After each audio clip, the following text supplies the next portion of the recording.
ദ്രോഹം ചെയ്തുകൊണ്ടിരിക്കുകയാണെങ്കിൽ അവന് വരാൻ പോകുന്ന ബുദ്ധിമുട്ട്, അനർത്ഥം, പ്രയാസം, പ്രതിബന്ധം എന്താണെന്ന് നിനക്ക് പോലും അറിയാൻ പറ്റും.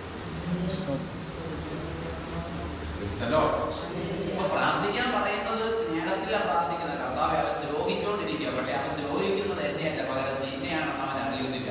അവന് മാനസാന്തരം കൊടുക്കണമേ, പാപബോധം കൊടുക്കണമേ, ശത്രുവിന് വേണ്ടിയുള്ള പ്രാർത്ഥന. നമ്മൾ അങ്ങനെ പ്രാർത്ഥിച്ചുകൊണ്ടിരുന്നിട്ടും നമ്മളവനെ തിന്നാൻ കൊടുത്തിട്ടും അവൻ വീണ്ടും ദ്രോഹിച്ചുകൊണ്ടിരിക്കുകയാണെങ്കിൽ നീ അവന്റെ കാര്യം നോക്കണ്ട. നീ നോക്കിയാൽ അത് ശരിയാകത്തില്ല. ഞാനത് വേണ്ടതുപോലെ ചെയ്തു തരാൻ കർത്താവ് പറഞ്ഞതിന്റെ അർത്ഥം. പക്ഷെ ഉപദേശം കേൾക്കുമ്പോൾ നമുക്ക് വിഷമമാണ്. ദൈവം അവന്റെ കാര്യം തന്നെ വിളിച്ചിരുന്നെങ്കിൽ എത്ര നന്നായിരുന്നു നമുക്ക്. അങ്ങനെ കർത്താവ് അതല്ല പറഞ്ഞ, നീ പ്രതീക്ഷിക്കുന്നതിനേക്കാൾ നന്നായിട്ട് ഞാൻ ചെയ്തു തരാം, ഞാൻ ആളെ നന്നായിട്ട് ഒതുക്കി തരാം. പക്ഷേ നീയായിട്ട് നിന്റെ ഉള്ളിൽ കൈപ്പും വൈരാഗ്യവും വിദ്വേഷം വെച്ചോണ്ടിരുന്ന എനിക്ക് ചെയ്യാൻ അവസരം കിട്ടുന്നത്. കർത്താവ് പറഞ്ഞ, എനിക്ക് ചെയ്യാൻ അവസരം താ, നീ ചെയ്യല്ലേ. നീ ചെയ്താൽ നിനക്ക് വേണ്ടതുപോലെ ചെയ്യാൻ പറ്റത്തില്ല. എന്നാൽ അതിനോടൊക്കെ രക്ഷപ്പെട്ടാൽ നിനക്ക് സന്തോഷിക്കാമല്ലോ. എന്റെ ഒരു ശത്രു, എന്നെ ദ്രോഹിച്ചുകൊണ്ടിരുന്നവൻ ദൈവത്തെ അറിയും എന്ന കാര്യത്തിൽ നിനക്ക് സന്തോഷിക്കാമല്ലോ. നാളെ അവൻ നിന്നെ തിരികെ കുറ്റം പറയുമോ? ഇവനൊരു വിശ്വാസിയാണെന്ന് പറഞ്ഞിട്ട് എന്നെ ദ്രോഹിച്ചതേ ഉള്ളൂ, പക്ഷെ ദൈവം കൃപയാൽ എന്നെ രക്ഷിച്ചു. നീയൊക്കെയാണോ വിശ്വാസി എന്ന് പറഞ്ഞാൽ അവൻ രക്ഷയിലേക്ക് വന്നാൽ പിന്നെ ചോദിക്കത്തില്ല. അപ്പൊ എന്തിനാ ഈ ചിന്തപ്പേര് കേൾക്കുന്നതെന്നാ കർത്താവ് പറയുന്നത്. നീ അവനെ ദ്രോഹിച്ചിട്ട് നാളെ അവനെക്കാരും മനംതിരിഞ്ഞ് രക്ഷയിലേക്ക് വന്നാൽ നിന്റെ പേര് ചീത്തയായി. കാരണം വിശ്വാസം, അവന് പ്രമാണം വായിച്ചിട്ട് പറയും, ശത്രുവിനെ സ്നേഹിക്കാൻ വേണ്ടിയിട്ട് നീ എന്നെ സ്നേഹിച്ചില്ലല്ലോ, പിന്നെ ദൈവം എന്നെ സ്നേഹിച്ചുകൊണ്ട് ഞാൻ വലിയ അബദ്ധത്തിലൊന്നും പെടാതെ എന്നെ ദൈവം രക്ഷിച്ചു എന്ന് നാളെ അവൻ നമ്മളെ കുറിച്ച് കുറ്റം പറയാതിരിക്കേണ്ടതിന് നീ നിന്റെ ശത്രുവിന് വേണ്ടി പ്രാർത്ഥിക്കുക. ഇനി നാളെ അഥവാ ദൈവം അവനെ ദ്രോഹിക്കുകയോ ദൈവം അവനെ പ്രതിസന്ധിയിൽ അകപ്പെടുത്തുകയോ ചെയ്താൽ അതിന്റെ പരാതി ആരുടെ മേൽ വരത്തില്ല, എന്റെയും നിങ്ങളുടെയും മേത്ത് വരത്തില്ല. അതാശയ ഉത്തരവാദിത്വം ആരും എടുത്തോളൂ. അവന് സംഭവിക്കുന്ന ഏതൊരു ദ്രോഹത്തിന്റെയും ഏതൊരു പ്രയാസത്തിന്റെയും ഉത്തരവാദിത്വം ആരേറ്റെടുത്തോളൂ? ദൈവം തന്നെ ഏറ്റെടുക്കുവാനായി ദൈവം നമുക്ക് കൃത്യമായ വാക്യം തന്നിരിക്കുകയാണ്. ഇത് ചെറുത്തും മുമ്പിൽ നിങ്ങൾ പകൽ പോകേണ്ട. ശത്രുവിന് വേണ്ടി പ്രാർത്ഥിക്കാൻ പറഞ്ഞാൽ അതിന്റെ അർത്ഥം നമ്മളെ ദ്രോഹിക്കുന്നവന് വേണ്ടി എല്ലാ സപ്പോർട്ടും ചെയ്യുന്നല്ല പറഞ്ഞത്. ഞാൻ അവന്റെ കാര്യം നോക്കിക്കൊള്ളാം, ഞാൻ അവന്റെ കാര്യം. നമ്മുടെ നാട്ടില് അതുകൊണ്ട് കുറഞ്ഞുകൊണ്ടിരിക്കുന്ന ശത്രുക്കളോട് അയ്യോ എന്നെ ദ്രോഹിക്കരുത് എന്നൊക്കെ പറഞ്ഞ് നമ്മൾ മീറ്റിംഗ് കൂടുകയും തന്നാളത്തിൽ നിവേദനം കൊടുക്കുകയും ചെയ്യുകയാണ്. ചെയ്തോട്ടെ, കുഴപ്പമില്ല. പക്ഷെ അറിയണം, നമ്മൾ ദൈവത്തോട് പ്രാർത്ഥിച്ചാൽ അതിനേക്കാൾ വലിയൊരു നിവേദനം വരെ അറിയുന്നു.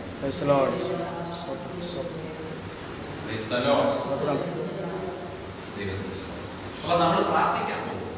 നമ്മൾ പ്രയാസങ്ങളിലൂടെ പ്രതിബന്ധങ്ങളിലൂടെ കടന്നു പോയാൽ അത് സഹിച്ച് ക്ഷമിച്ച് വിനയപ്പെട്ട് കീഴ്പ്പെട്ട് ദൈവത്തിനെ ആശ്രയിച്ച് നിലനിൽക്കുവാനുള്ള കൃപയ്ക്ക് വേണ്ടി പ്രാർത്ഥിക്കണം, സഹിഷ്ണുതയ്ക്ക് വേണ്ടി പ്രാർത്ഥിക്കണം, സഹിച്ച് ക്ഷമിച്ചു പോകാനുള്ള ദൈവകൃപയ്ക്ക് വേണ്ടി പ്രാർത്ഥിക്കണം. എല്ലാവരും നിങ്ങൾക്ക് വേണ്ടി തന്നെ, സഭയ്ക്കായി എല്ലാവർക്കും, സഭയ്ക്കായി നമുക്ക് വേണ്ടി തന്നെ പ്രാർത്ഥിക്കാം. എല്ലാവരും ചേർന്ന് പ്രാർത്ഥിക്കാം.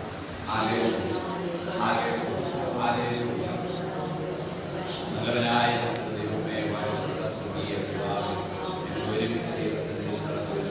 ഞങ്ങളിന്ന് കടന്നുപോയിക്കൊണ്ടിരിക്കുന്ന, ഞങ്ങളുടെ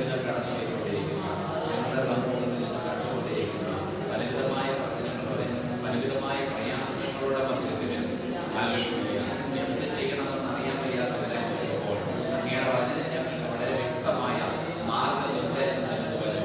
ഇതിന്റെ മധ്യത്തിൽ ഞങ്ങൾ ബുദ്ധിയും വിവേകവുമുള്ളവരായി കീഴ്പ്പെടേണ്ടവർക്ക് കീഴ്പ്പെട്ട് നല്ലവർക്ക് മാത്രമല്ല മുൻപാർക്കും കൂടി കീഴടങ്ങുക എന്ന ദൈവവചന പ്രകാരം കർത്താവെ, ഞങ്ങൾ ക്രിസ്ത്യാനികളായിട്ട് ദ്രോഹം പ്രവർത്തിച്ച് അതേ തത്വത്തരം പറഞ്ഞ് പ്രയാസം നിങ്ങളോട് കാര്യം പറയാം.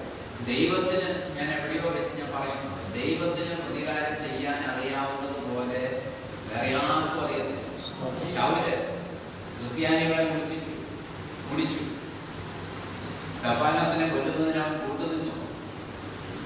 ദൈവജനം പ്രാർത്ഥിച്ചുകൊണ്ടിരുന്നു, അയ്യോ കർത്താവേ, ശൗലെന്ന് പറയുന്ന ഒരുത്തനിങ്ങനെ മരണം അല്ലെ ദൈവജനത്തിനെതിരെ വിശ്വസിച്ചുകൊണ്ട്, എന്നാ പറയും, അവൻ അകത്തേക്ക് എടുക്കുന്ന വായുവിലും പുറത്തേക്ക് വിശ്വസിക്കുന്ന പോലും എല്ലാം ക്രിസ്ത്യാനികൾക്കെതിരെയുള്ള പകയാണ്. ബൈബിളിൽ അങ്ങനെ എഴുതിയിരിക്കുന്നു. എല്ലാവരെയും പിടിച്ചിട്ട് യെരൂശലേമിൽ കൊണ്ടുവന്ന് അവരെ കൊല്ലാനോ പീഡിപ്പിക്കാനോ വേണ്ടി അവർ ഇറങ്ങിത്തിരിച്ചു. ജനം പ്രാർത്ഥിച്ചു, അയ്യോ ഈ മനുഷ്യന്റെ ദുഷ്ടത കൊണ്ട് ഞങ്ങൾക്ക് സ്വസ്ഥതയില്ല എന്ന് പറഞ്ഞ് പ്രാർത്ഥിച്ചു. തമ്പുരാൻ അതിന് പ്രതികാരവും ചെയ്തു. നമ്മളൊന്നും അതിന് പ്രതികാരം ചെയ്ത് ഇത്രയും പറ്റത്തില്ല. എന്ത് ചെയ്തെന്നറിയാമോ? അവൻ സഞ്ചരിച്ചുകൊണ്ടിരുന്ന കുതിരപ്പുറത്ത് വെച്ച് ദൈവം അവനെ സന്ദർശിച്ച് നിലത്തേക്ക് തള്ളിയിട്ടു. തള്ളിയിട്ട് കണ്ണ് കാണാൻ വയ്യാത്തവനായിട്ട് ദമാസ്കസ് പട്ടണത്തിനകത്ത് അവൻ ചെന്നിരുന്നു. അവിടെ വെച്ച് ദൈവം പറയുക, നീ എന്നോട് ഈ ചെയ്തതിന് ഞാൻ നിന്നോട് പകരം ചോദിക്കുന്നത് ഇങ്ങനെയാണ്, ഞാൻ ദൈവമാണെന്ന് നീ തിരിച്ചറിഞ്ഞിട്ട് നീ എന്റെ ജനത്തെ കഷ്ടപ്പെടുത്തിയ സ്ഥാനത്ത് നീ ഇനി മുതൽ എനിക്ക് വേണ്ടി കഷ്ടപ്പെടും.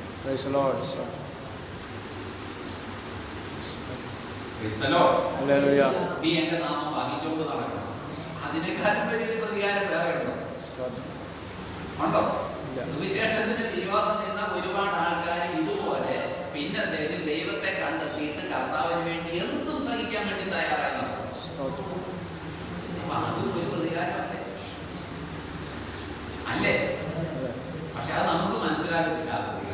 നശിച്ചു പോയോ? പോയില്ല. അപ്പൊ പ്രതികാരമായോ? എന്താ അതിന്റെ പ്രവർത്തനം?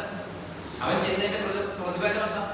പ്രതികാരം എന്ന് പറയാം. ചെയ്തതിന്റെ പ്രതിഫലം എന്താ? നിന്നെ കൊന്നുകളയാൻ ഞാൻ തീരുമാനിച്ചിട്ടില്ല, പകരം നിന്നെ കാലിടിച്ച് കിടത്താനും തീരുമാനിച്ചിട്ടില്ല, നിന്നെ അന്ധനായിട്ട് കിട്ടാനും ഞാൻ തീരുമാനിച്ചിട്ടില്ല. ഞാൻ നിന്നെ കൊണ്ട് അതിന് പകരം വേറൊരു പണി ചെയ്യിക്കാൻ പോകും. നീ എന്നെ ആദ്യമാക്കി ഞാൻ കർത്താവാണ് അറിഞ്ഞു. അങ്ങനെയാണെങ്കിൽ നീ ഒരു കാര്യം ചെയ്തോ, എന്ത് പ്രയാസം സഹിച്ചു നീ എന്റെ നാമം സുവിശേഷിച്ചുകൊണ്ട് നടന്നോ, നീ രക്ഷപ്പെട്ടു പോകാന്ന് വെച്ചാൽ ഞാൻ നിന്നെ പിടിച്ചു കൂട്ടിയിട്ട് നടത്തുക. നോക്കണം, നമ്മൾ ആരും ചെയ്താൽ തീരാത്ത സുവിശേഷമല്ല പൗലോസ് ഒറ്റയ്ക്ക്. നമ്മൾ ആഗ്രഹിക്കുന്ന പ്രതികാരം ചെയ്യണമെന്ന് ആഗ്രഹിക്കുന്നത് എന്താ? എഴുന്നേറ്റ് കിടന്ന് കിടക്കണം, അല്ലെങ്കിൽ തട്ടിപ്പോകണം, അല്ലെങ്കിൽ അവരുടെ കുടുംബം. അങ്ങനെയുള്ള ഒരു പ്രതികാരവും ആർക്കറിയാം? ദൈവത്തിനറിയാം. മറുവഴിക്കുള്ളതും നന്നാക്കിക്കൊണ്ട് പ്രതികാരം ചെയ്യാൻ, നശിപ്പിച്ചുകൊണ്ട് പ്രതികാരം ചെയ്യാൻ ആർക്കറിയാം? ഇത് രണ്ടും തീരുമാനിക്കുന്നത് ആരും. ഒരുപാട് ആളുകൾ ദൈവത്തെ അറിയാൻ അവസരം ഉണ്ടായിട്ട് രക്ഷ പ്രാപിക്കാൻ മനസ്സില്ലാത്തവരായിട്ട് നശിച്ചു പോയിട്ടുണ്ട്. എന്നാൽ മറ്റു പലരുണ്ടല്ലോ, അവര് ദ്രോഹിച്ച അതേ വിശ്വാസത്തെ പിന്നത്തെ ഉയർത്തി പറഞ്ഞു.